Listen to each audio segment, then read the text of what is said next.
Today's show is brought to you by the Knighton Runs training group on Patreon. If you'd like to download great training plans and get support for your own running within my community, just go to patreon.com/KnightonRuns. Now, let's get to the show.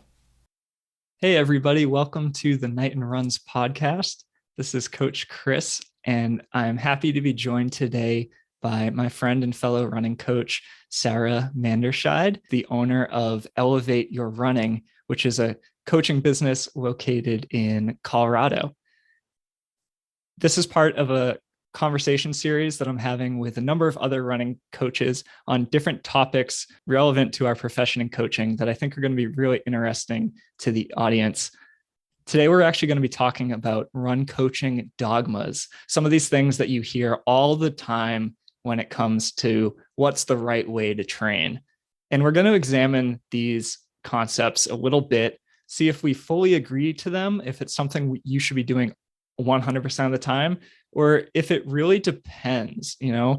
Maybe some of these things, they're good ideas in theory, but it's not a dogma. It's not something that you want to be applying 100% of the time to your training. Or maybe we just flat out agree with it. Maybe we think it's a misunderstanding that's commonly presented in run training. I think this is going to be a really interesting conversation. You'll get to see how both me and Sara think about these different topics when it comes to explaining the theory of how to run and how to train to our athletes. And hopefully we'll highlight a little bit of the differences between our unique coaching styles. So that's going to be the episode for today. Thanks for tuning in. And Sara, welcome to the show. Hi, Chris. Thank you so much for having me on. I'm really excited for this conversation. Thanks for coming on. I brought you on as the coach to join me in this conversation because you also have your own running business in Colorado and not only coach online athletes throughout the country, but you also work with athletes in person as well, right? I do. Yes. I have a team in Denver that I meet with on Wednesday nights. They're all training for a half or a full marathon at this point, leading up to the Indy Marathon on Saturday, November 5th. They're not all running it, but most of them are, and it's a lot of fun. And then I also coach virtually athletes all over the country from the 5K to the ultra distance. So a really wide range of athletes, but it's a lot of fun. That's always one of the rules. There's not many rules in my coaching with athletes, but one of the rules is to have fun, and we have a lot of fun. So in your experiences, you've probably come across these sayings, right? Or things that you tell your athletes time and time again that they should be doing in your training. I think probably we would both agree the most common thing we want to tell our athletes is slow down, right? You hear that one all the time.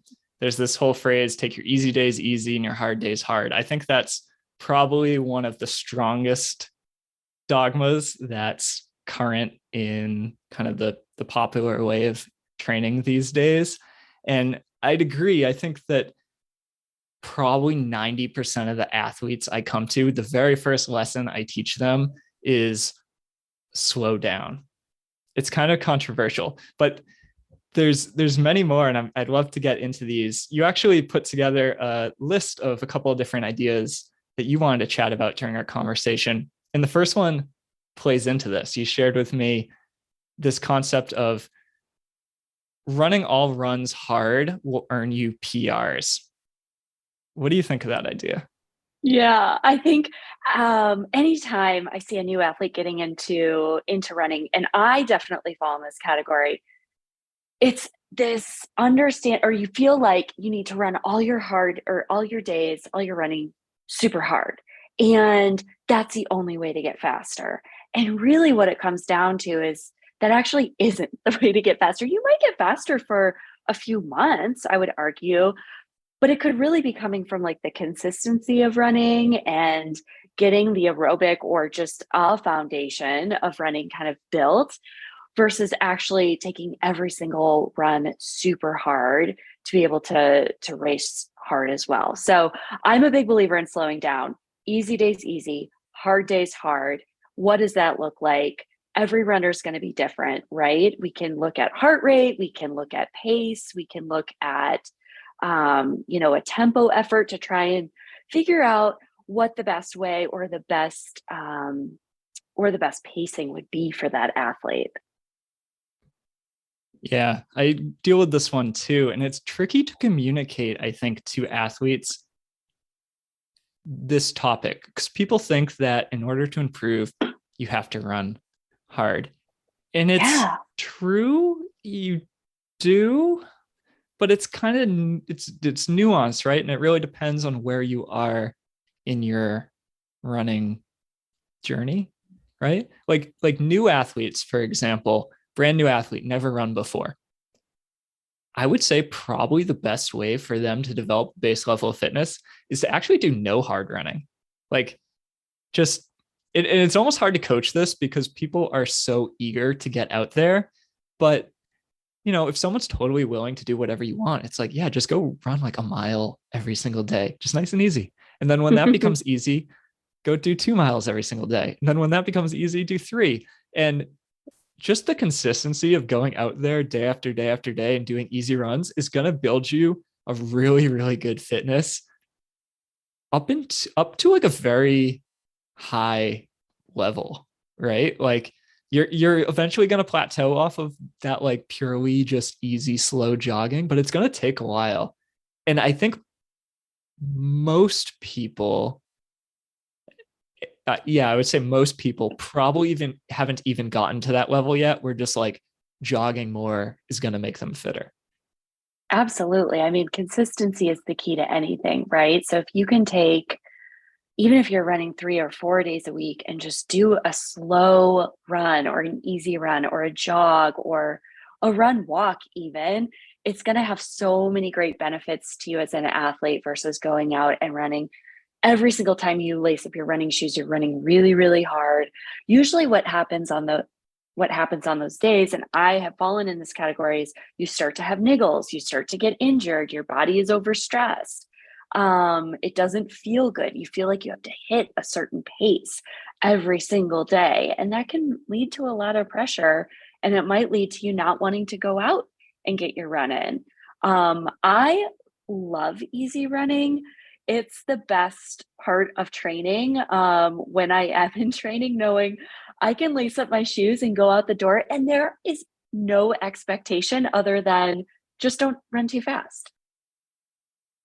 I am actually in kind of a weird stage of my running career right now. I go through phases where I'm very serious about my training and going really hard, and then other phases where I'm not. And I hope I'm not on the backside of my running career, but I just had a baby and I don't have as much personal interest in running the type of mileage that I used to run anymore. So I'm actually going about this in a slightly different way than I coach most of my athletes when it comes to my own training now. So here's kind of the counterpoint to the keep easy days easy thing. So I don't think this is what most runners should do. But I used to run upwards of 70 to 80 miles per week. I don't want to do that anymore, at least not right now. I'm just not interested in it. The long, slow, easy runs aren't as interesting to me. I actually don't even really want to do long runs. I used to love the long run. That's my favorite run. Right now, I just don't want to do it. So a long run for me is like 80, 90 minutes. A lot of my easy days now are like 20 minutes to an hour even is kind of long, whereas that used to be the like average easy run for me.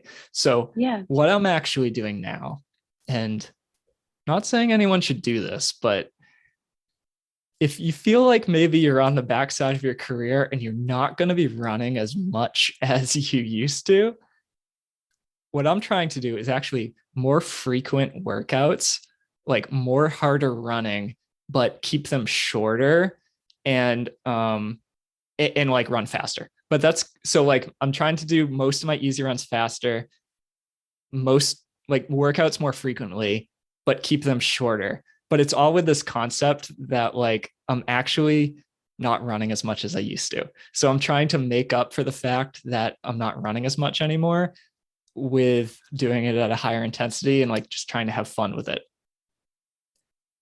So I think we'll see if that yields results or not. I've been kind of plateaued in my own running for a while. and I think I've reached near my potential. So because of a lot of different reasons, I'm taking a change of pace. But I think that for most people, and especially those people who are coaching, who are running their first marathon or trying to be Q, or building up their mileage for the first time, don't be like me. Don't think that you can get improved by running less and running faster. What generally you should be doing is you want to run more. Find out how you can run more and at a lower intensity. And that's a better way to see results.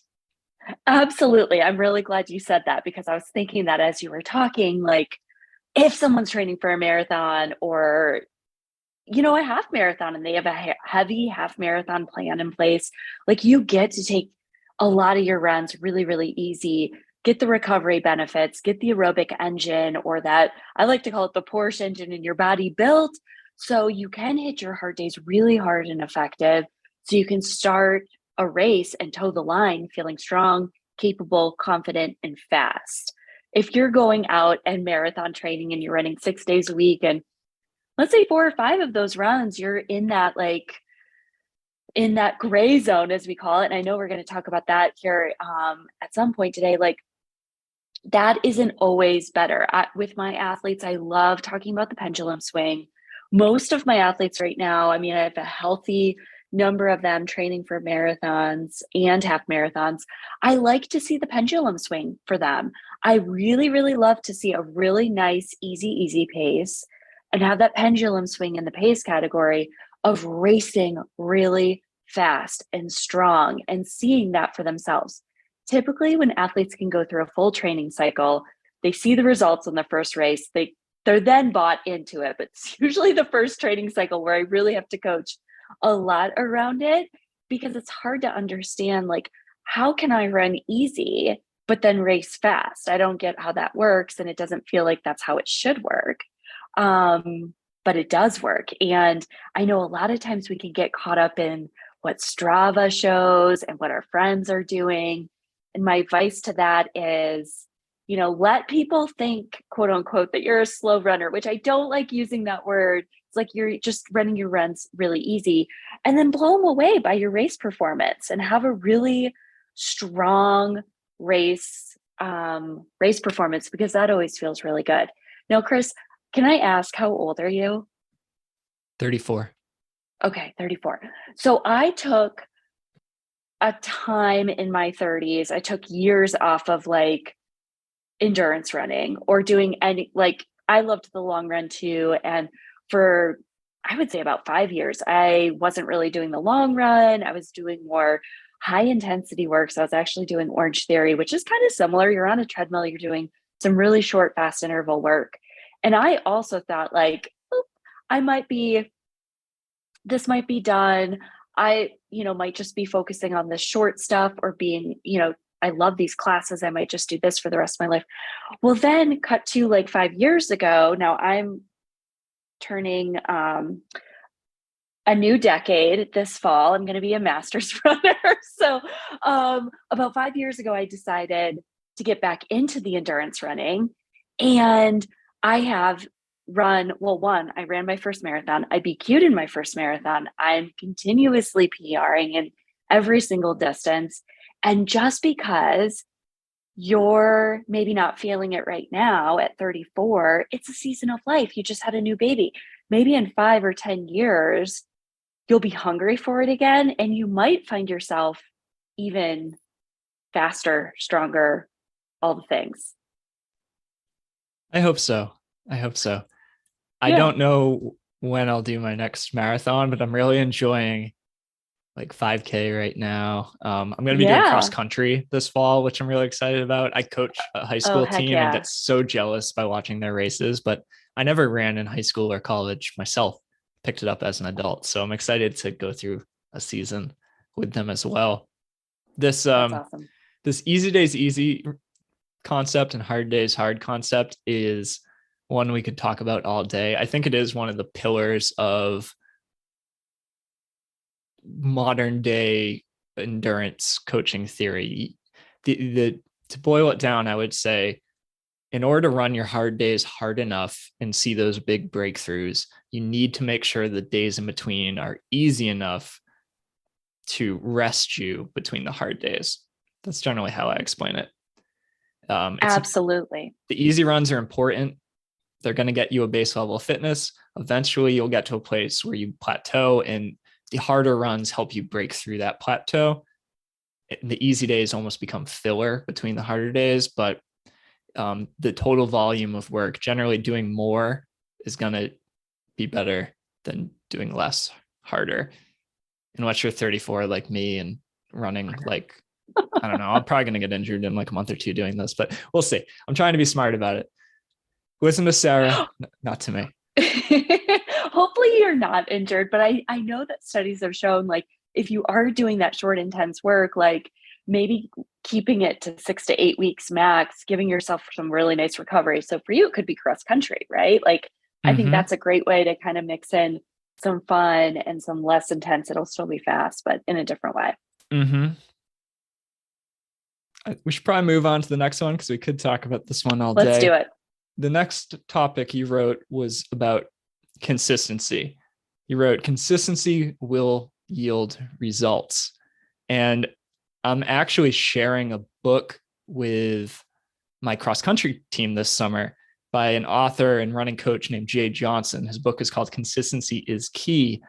And it's a book written for high school runners. It's 15 ways to unlock your potential as a high school runner. And he chose Consistency is Key as the title of that book. Yeah. I think this is the most important thing to becoming a better runner.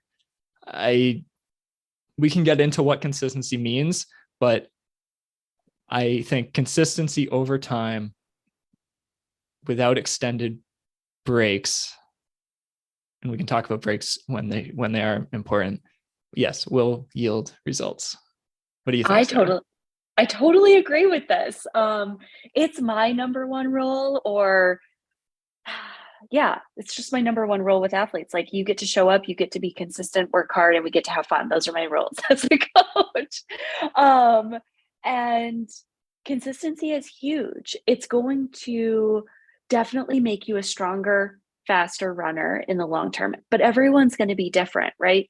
Some athletes are going to see the consistency pay off earlier or sooner than other athletes, for sure.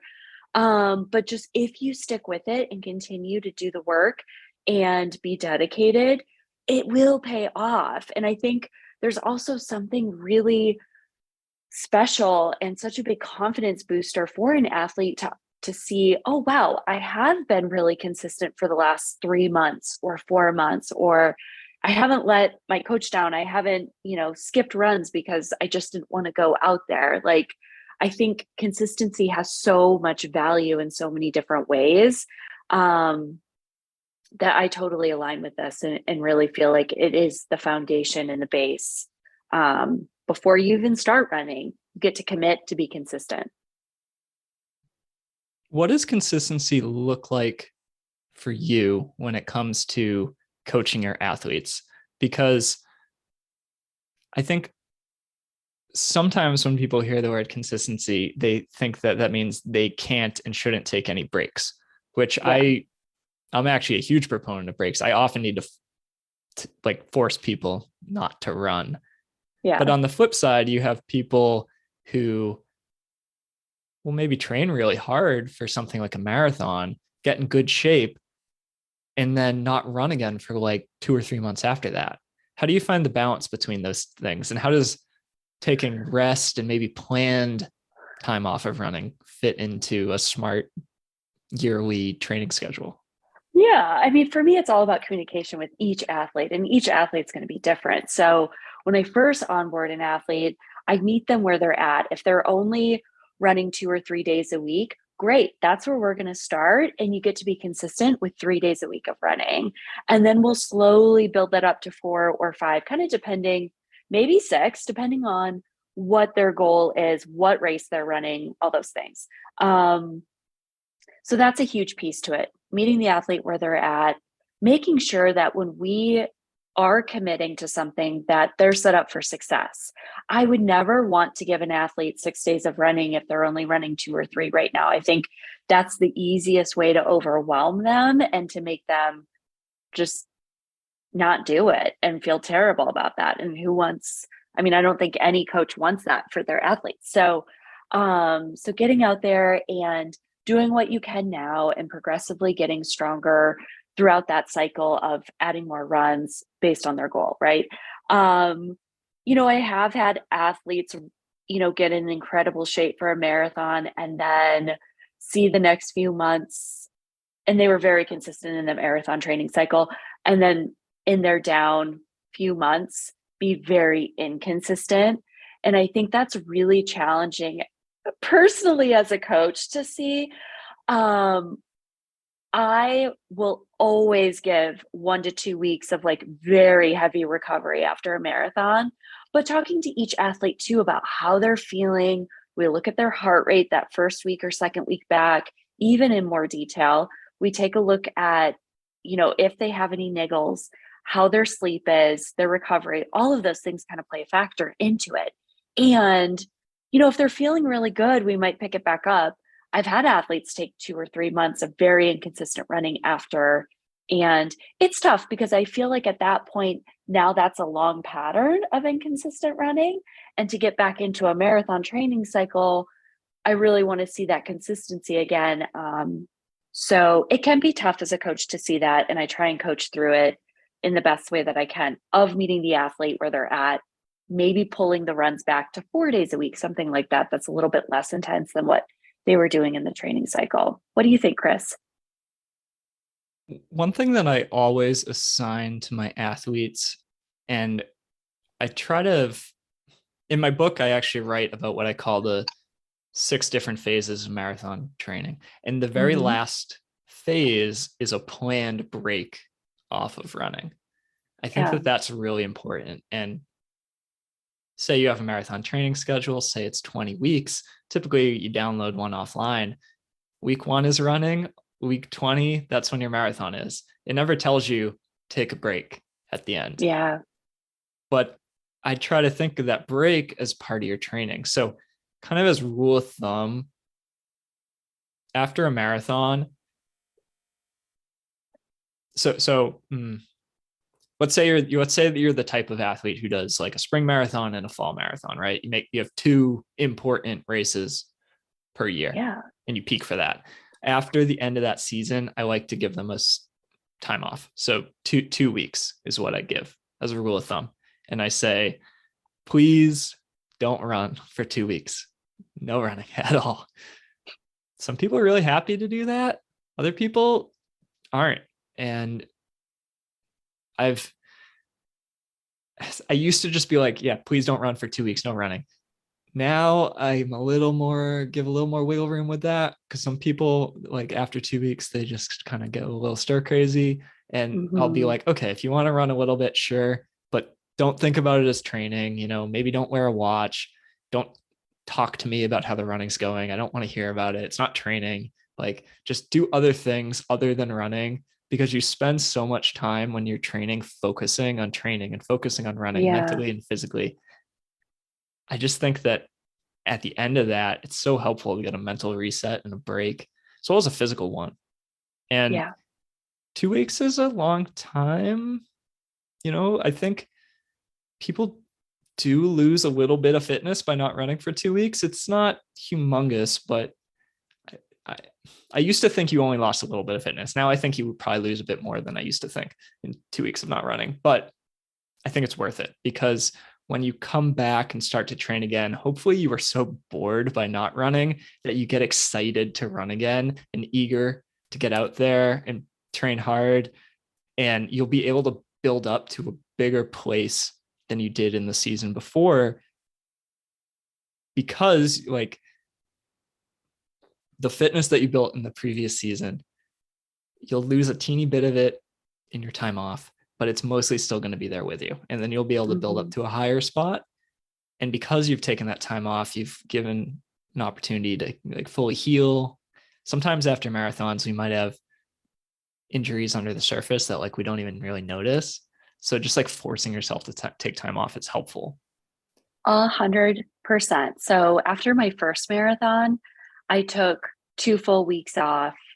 I ran a half marathon 5 weeks after completing, I ran CIM, and I ran a 6-minute half marathon PR, like huge. And I took 2 full weeks off of running right after the marathon. I needed to, physically and mentally. It was my first marathon, and it was way more intense, the training, than I thought it was going to be. And I think a lot of first time marathoners kind of understand that as they get into it, or other marathon or other athletes who have run more marathons than just one, they totally get it. It takes a lot of time and energy. Now, after I ran Boston last year, I PR'd by like a minute, but I was really still disappointed with my fitness and like the time. And I knew I was in shape for more. So I immediately signed up for another marathon 4 months later. And, I didn't take the time to rest. And then what happened was I was showing up flat in workouts. So to your point, Chris, it's like taking time after the marathon is super crucial. Maybe a full 2 weeks is a little aggressive or a little much for some athletes. Maybe it's perfect for other athletes.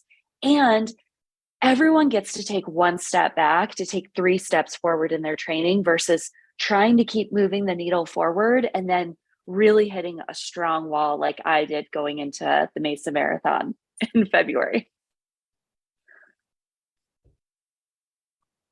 Thanks for sharing your experience there. I think it's helpful to hear how this can actually work. Yeah.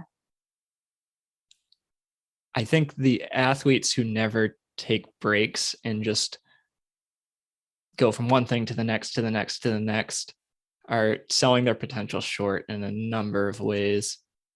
And that the story you just explained definitely highlights one of them for sure.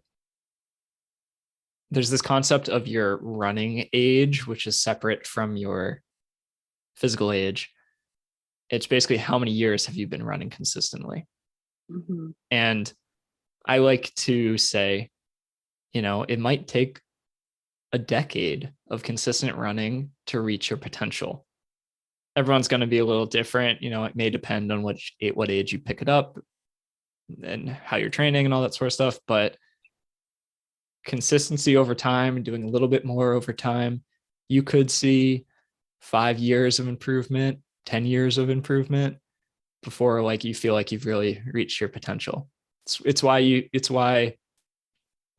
so I've been watching the World Championships track and field all week long. Most of those athletes in the distance events are mid-20s, late 20s, some are even in their 30s. All of those athletes, I would say, for the most part, or maybe actually all of them, probably started running when they were 16, 15, 18, something like that. Absolutely. But it took them 10 years of consistent training to get to the level they're at. So just know that like your progress isn't going to be linear. There's going to be plateaus.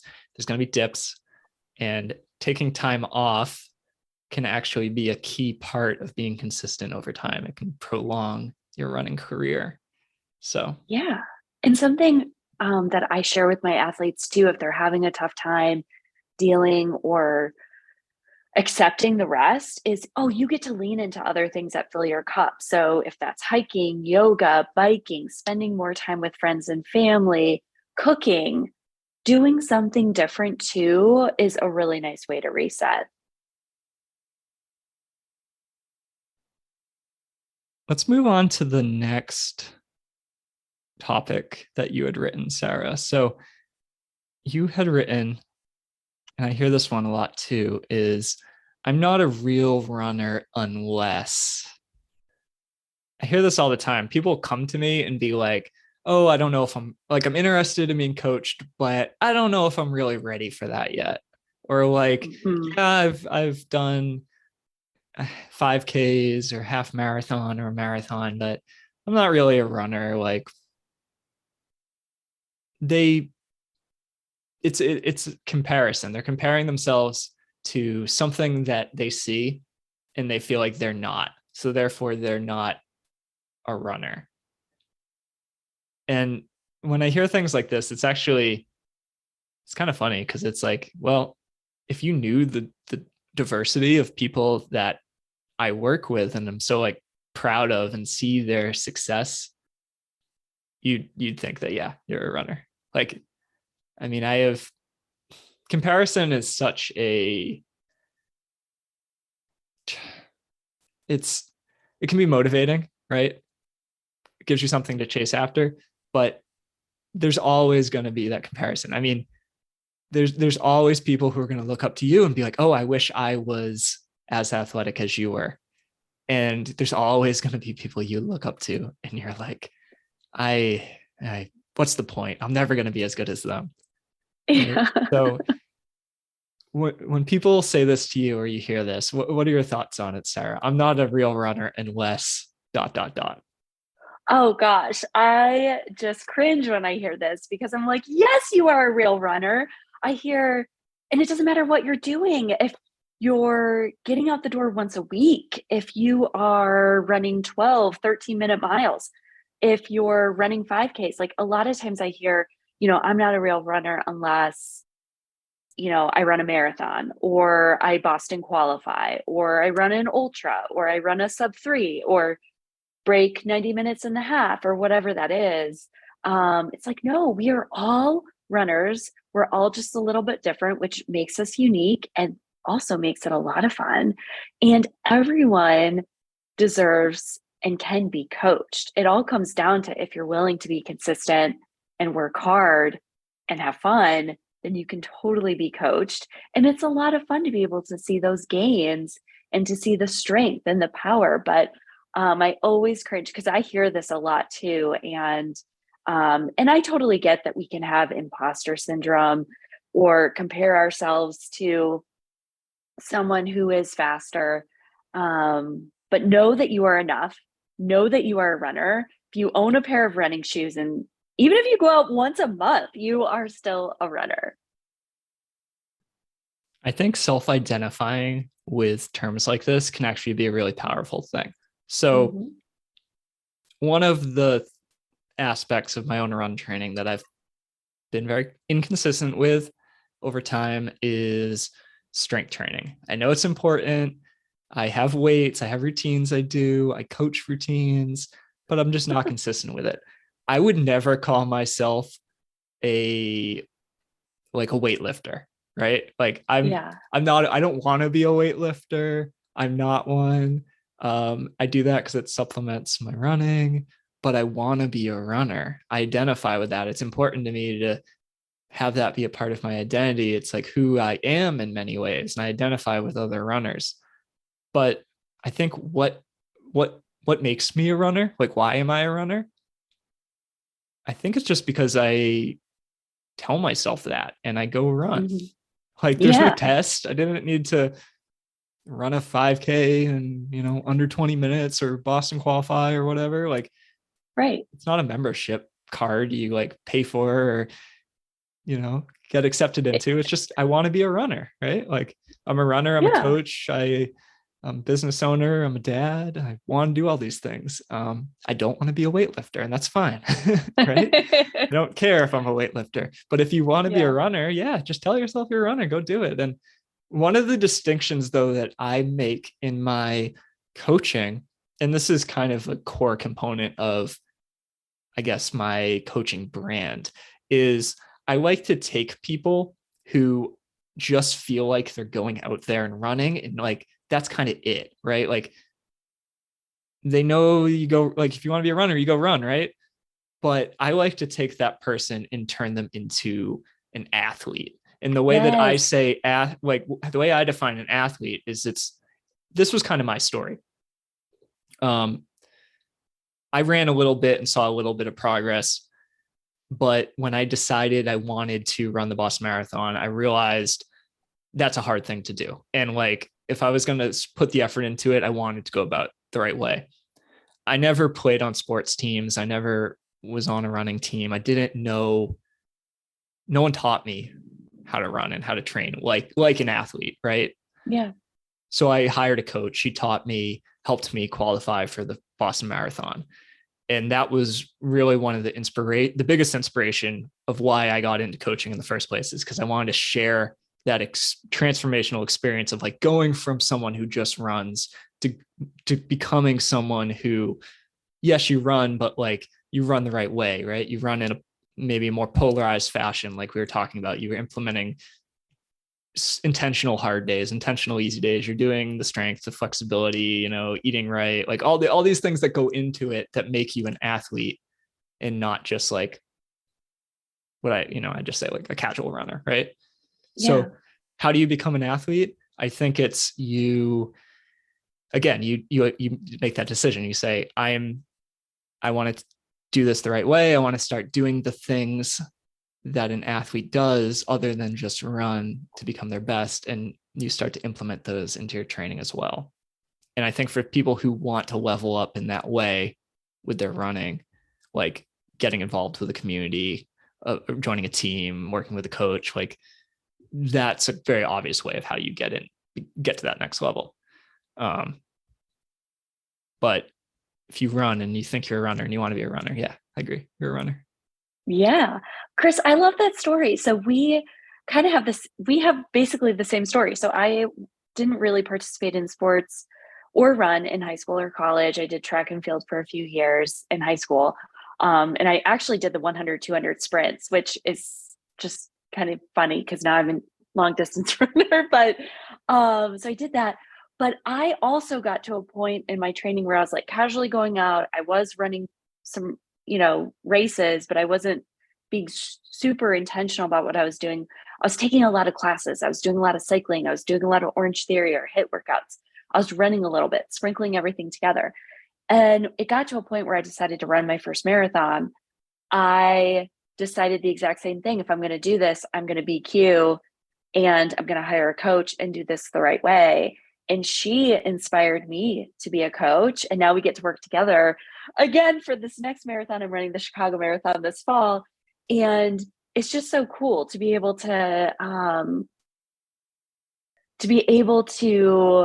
help people see their potential when they may not think that they're a runner or they may not think they're an athlete. But I also have the same mindset around the athlete mindset. Like, we get to take a runner and turn them into an athlete. Running is first and foremost. And then we do have strength training. We have core work. We have nutrition. We have hydration. We have all these other branches that when you put them all together, I call it the 1% rule, like all these 1% things, the runner then becomes an athlete and they're very powerful and very strong. And that's really exciting. I want to talk about one other topic, and I think we had a longer list, but we're running out of time. So I put together a list of a few different ideas that all have to do with sort of training theory. And there's polarized training is like very popular right now. It's like make your hard days really hard, your easy days really easy. There's like this, people talk about this gray zone where like the in-between running, you shouldn't do it. Most people, everyone I coach pretty much, I'm sure most people you coach, like everyone's using a GPS watch these days. They're all trying to run to pace. Often these paces are like calculated off of pace calculators. They're not super scientific. But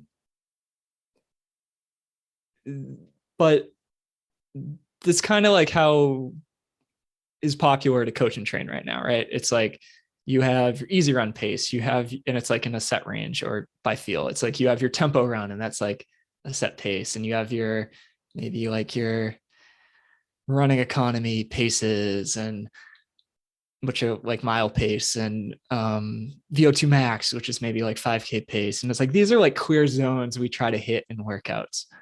Yeah. I used to stick to these really closely, but as I've kind of evolved in my coaching, I kind of blend it all together a lot more than I used to. Mm.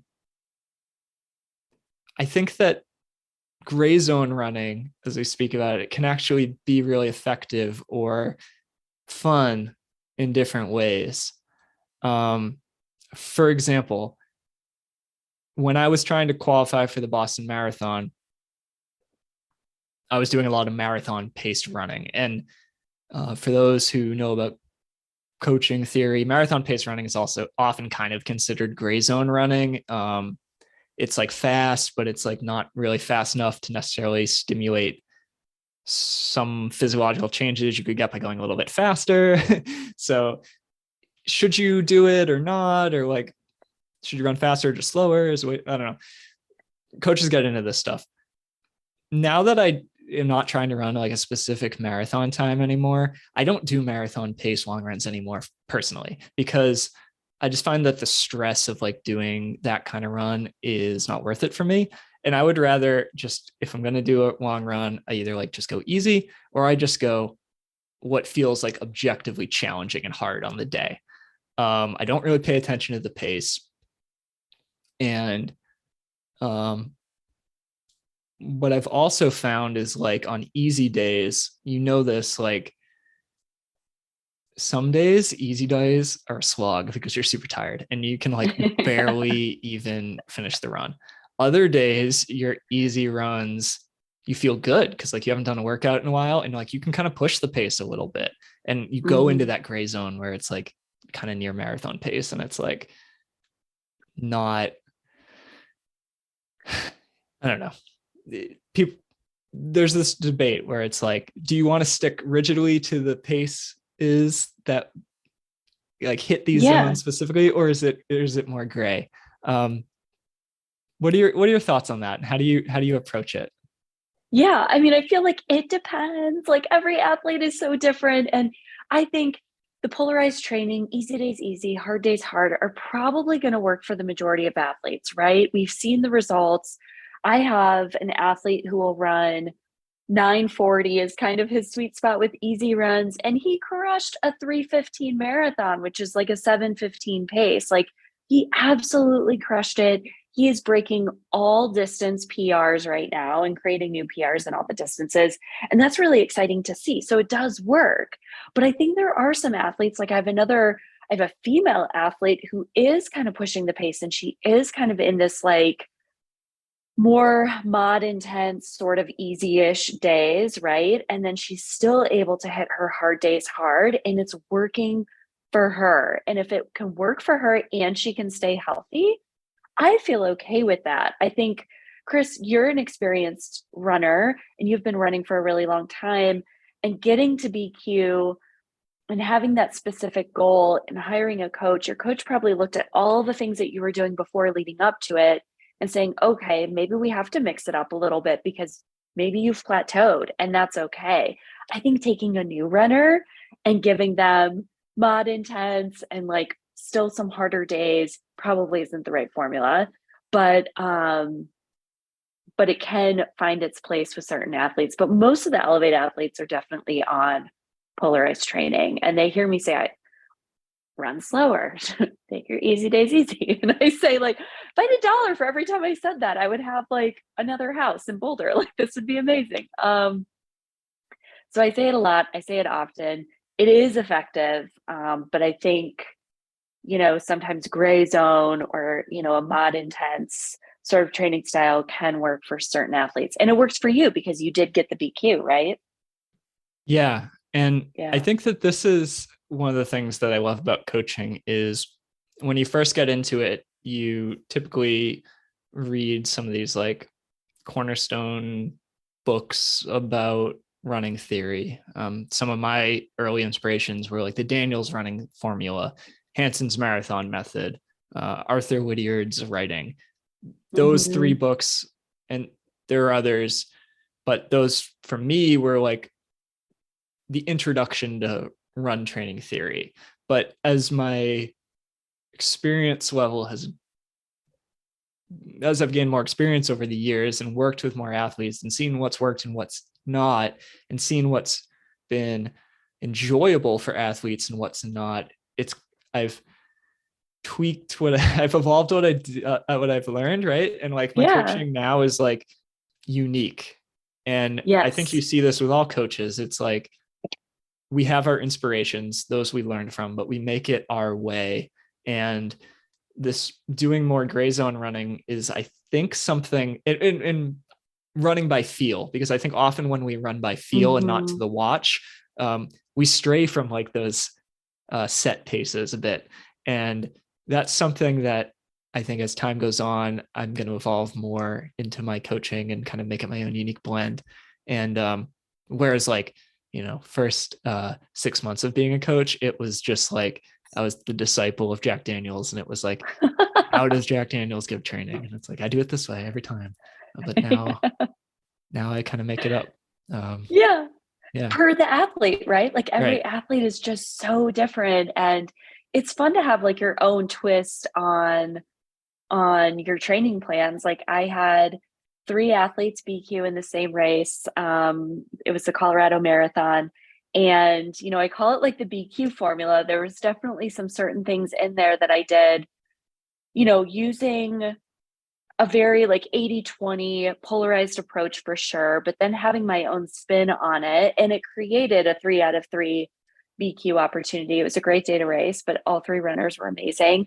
And I feel like, there's so many run coaches out there, right? So like having our own blend of how we do coaching and how we write the plans and how much recovery we give and all the things make us unique and different. And that's a really good thing. So I know we're over time here. Do you have to run? No. I have one more that I'd love to touch on before we Oh wrap yeah, up, for if you got sure. a few more Yeah. minutes. Yeah, for sure. So this one is a pet peeve of mine, and I'm trying to not let it be, but it's kind of one of those things that like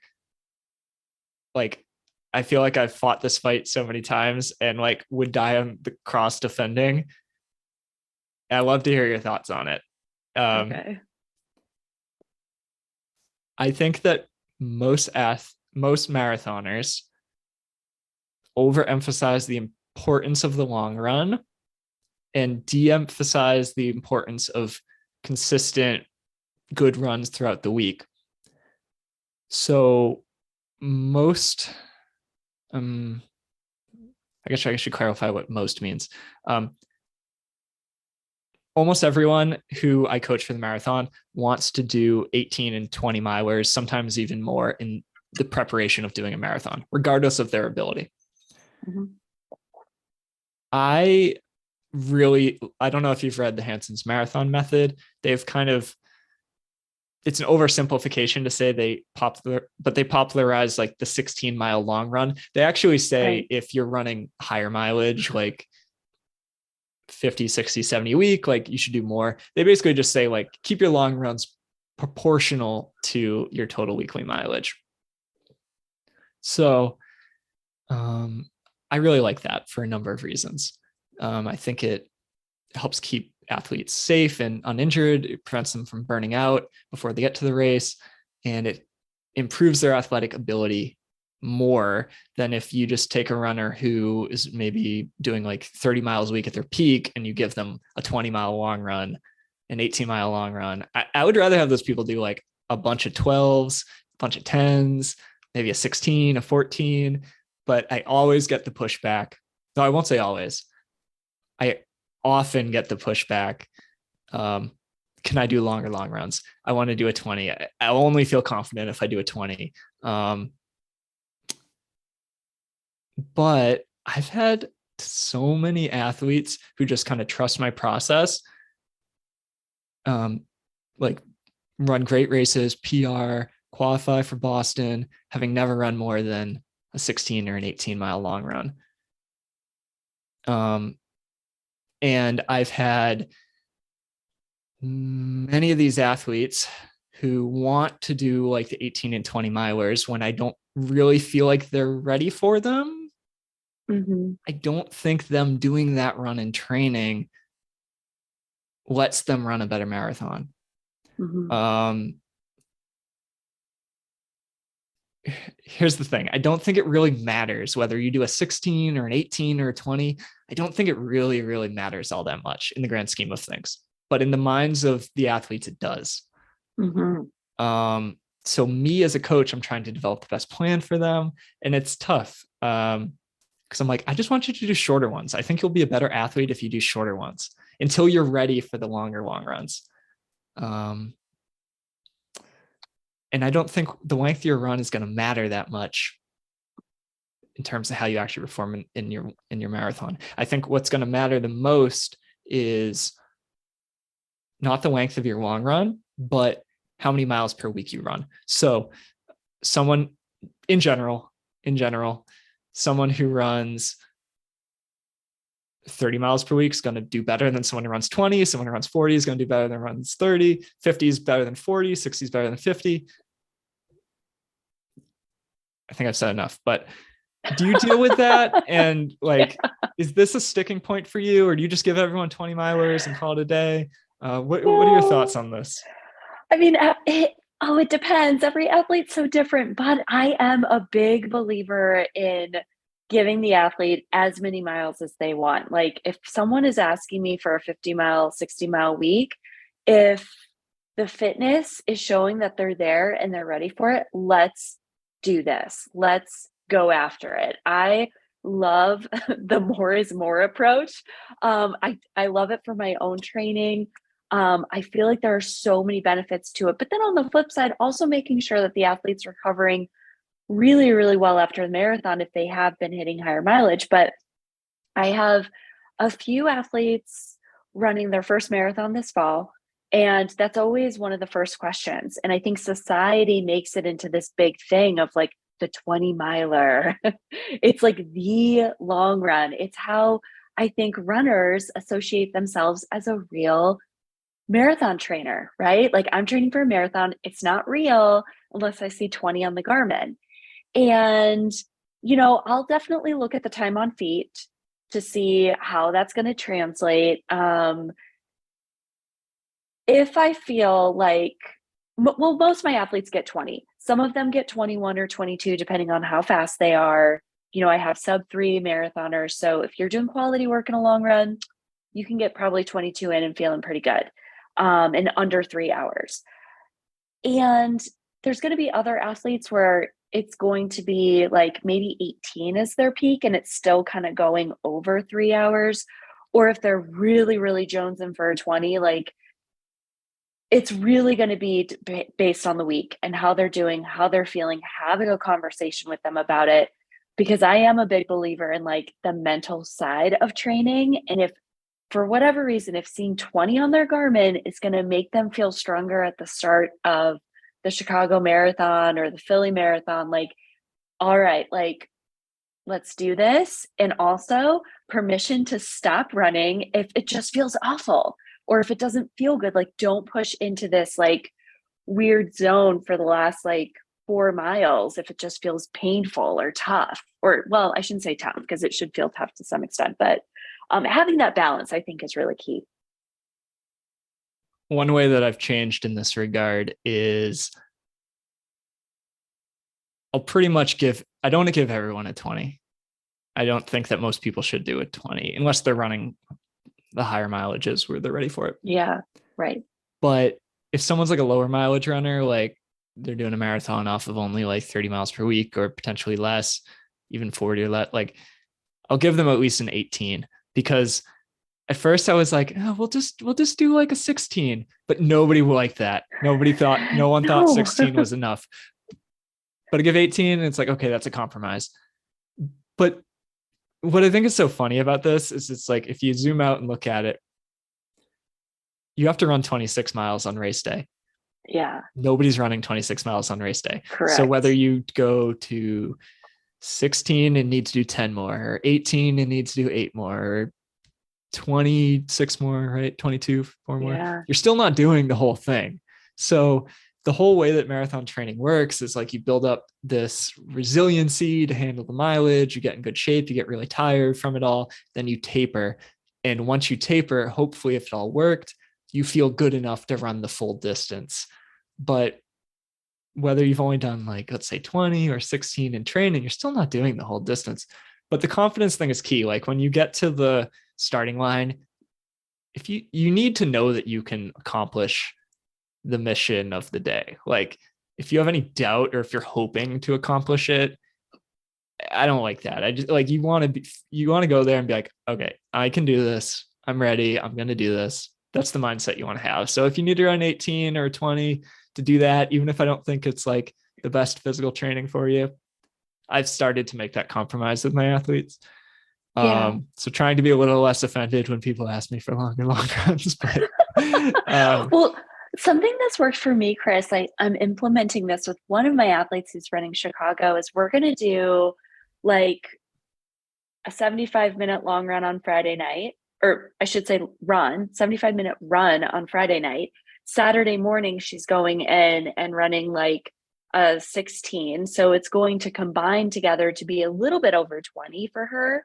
And that's a really good way if you like pad the long run with like a mod long run or a mod like run. So it's a little bit over 60 minutes. Like it's a great way for the athlete to feel like, well, in 12 hours, I was able to run 26 miles or something like that. I've seen that work well with some of the athletes who might have a harder time getting to 20.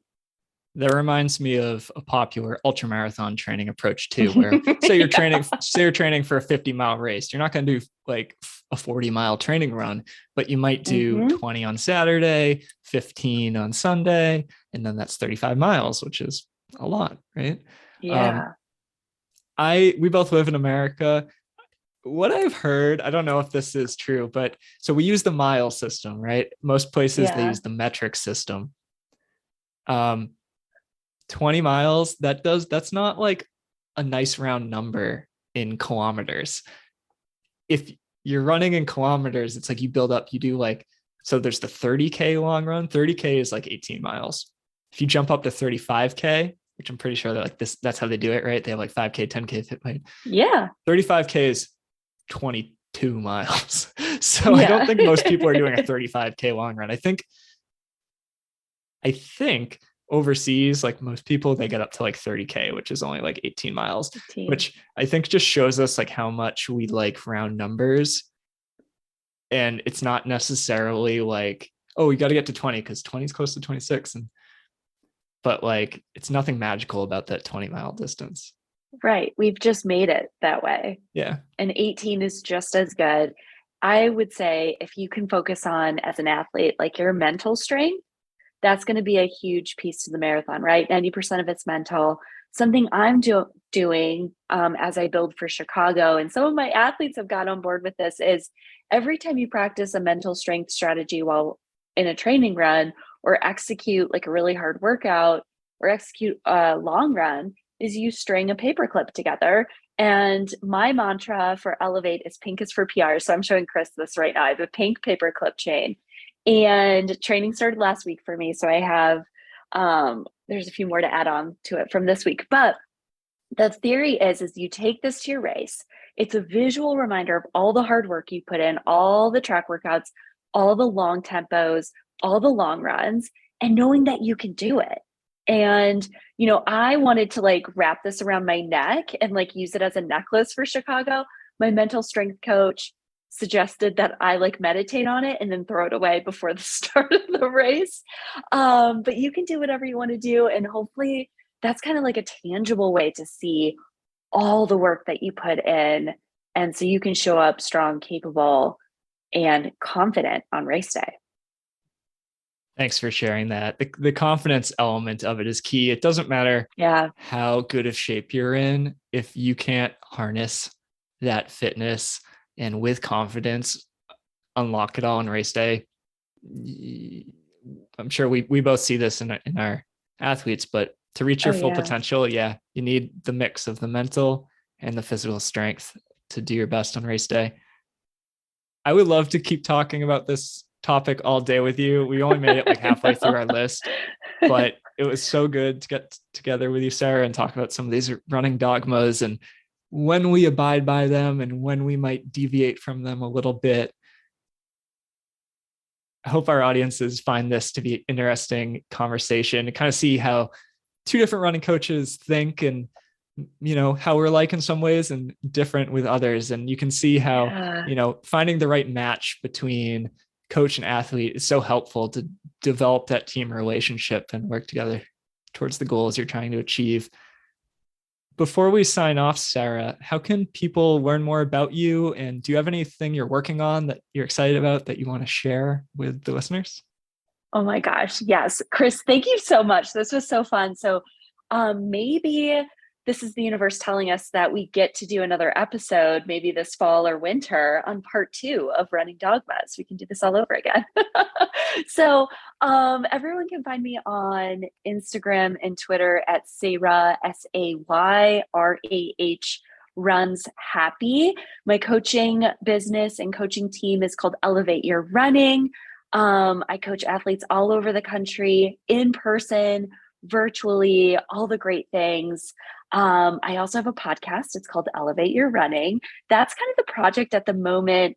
And I will be starting some online group coaching, which I think is going to be a really exciting piece to the community aspect, which is what I really love about coaching athletes: the community, the connection, the fun, the friendships that are built. So if I can start, I have an incredible community in Boulder and Denver. And if I can start and kind of build off of the Elevate online community, I want to do that as well. So thank you everyone for listening. And Chris, thanks for having me on again. This was great. Today's episode is brought to you by the Knighton Runs training group on Patreon.